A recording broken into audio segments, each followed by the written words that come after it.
नमस्कार, bowl of poles में आप सभी का स्वागत है। मैं हूं आपके साथ रोहित पुनेठा और हम बात कर रहे हैं चुनाव की। 5 राज्यों में विधानसभा चुनाव है और 5 राज्यों में जनता ने क्या मूड बनाया है, अपने दिल में क्या रखा है। नवंबर में अभी हम हैं, लेकिन जो सियासी पारा है वो सरगर्मी पैदा कर रहा है।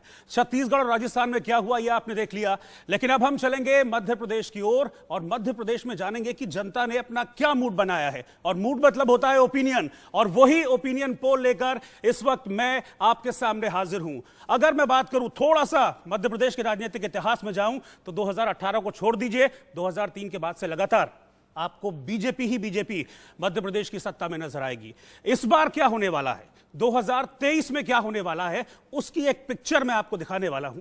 अगर मैं अपने न्यूज के अंदाज की बात करूं तो मैं कहूंगा कि मैं 2023 का ट्रेलर आपके सामने रखने वाला हूं, जनता की राय आपके सामने रखने वाला हूं ओपिनियन के जरिए, और उस राय को हम समझेंगे एक्सपर्ट्स के जरिए। मेरे साथ पूरा पैनल है एक्सपर्ट्स का। मेरे जो एक्सपर्ट्स हैं मेरे पैनल में, उनको दिखाया जाए, इंट्रोड्यूस कराता हूं। मेरे साथ इंडिया न्यूज के editor in chief Rana Yashwant ji हैं, देश रत्न निगम जी, जाने माने पॉलिटिकल एनालिस्ट इस वक्त साथ हैं। मेरे साथ राज बिहारी जी हैं, मेरे साथ राहुल लाल जी हैं, मेरे साथ इस वक्त अरविंद मोहन जी हैं, और हमारे साथ आलोक मेहता जी, इंडिया न्यूज के एडिटोरियल डायरेक्टर। आप सभी का बहुत बहुत स्वागत है। और चलिए जनता की राय को जानते हैं और जनता की राय को हम समझेंगे अपने इन एक्सपर्ट्स के जरिए। तो पहला आंकड़ा ओपिनियन पोल का मध्य प्रदेश का क्या कहता है। सायरन बज गया, यानी कि आंकड़ा दिखाने का मतलब है।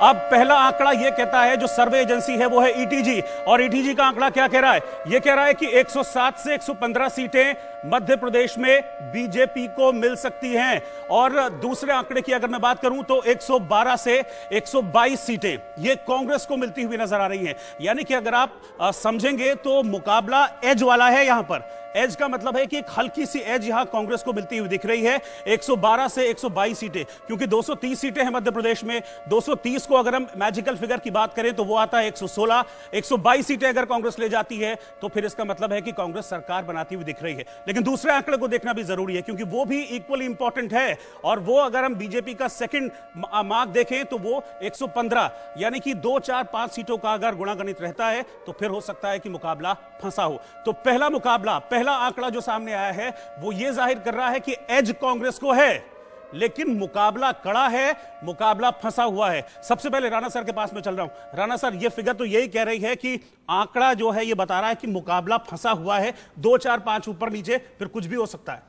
इसमें कोई दो राय नहीं। मध्य प्रदेश में बीजेपी और कांग्रेस के बीच कांटे की टक्कर है, और जितने भी ओपिनियन पोल्स रहे हैं सब में कमोबेश यही राय आती हुई दिखती है। 5 से 7 या अधिक से अधिक 10 सीटों का फासला है। कुछ ओपिनियन पोल्स बीजेपी को आगे दिखाते हैं, कुछ ओपिनियन पोल्स कांग्रेस को आगे दिखाते हैं, लेकिन अंतर इतना ही रहता है 8 से 10 सीटों का। यानी कि नतीजा जो है किसी एक पार्टी के हक में जा सकता है।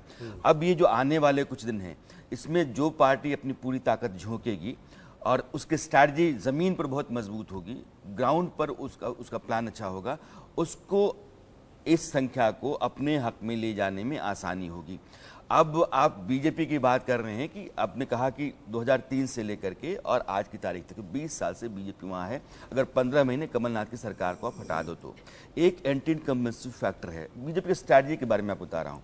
शिवराज सिंह चौहान के चेहरे को लेकर के सवाल हो सकता है उन लोगों के मन में जो बीजेपी को वोट तो देना चाहते हैं, लेकिन शिवराज सिंह को नहीं देना चाहते हैं, क्योंकि शिवराज सिंह चौहान के आसपास बहुत सारे सवाल हैं। बीजेपी ने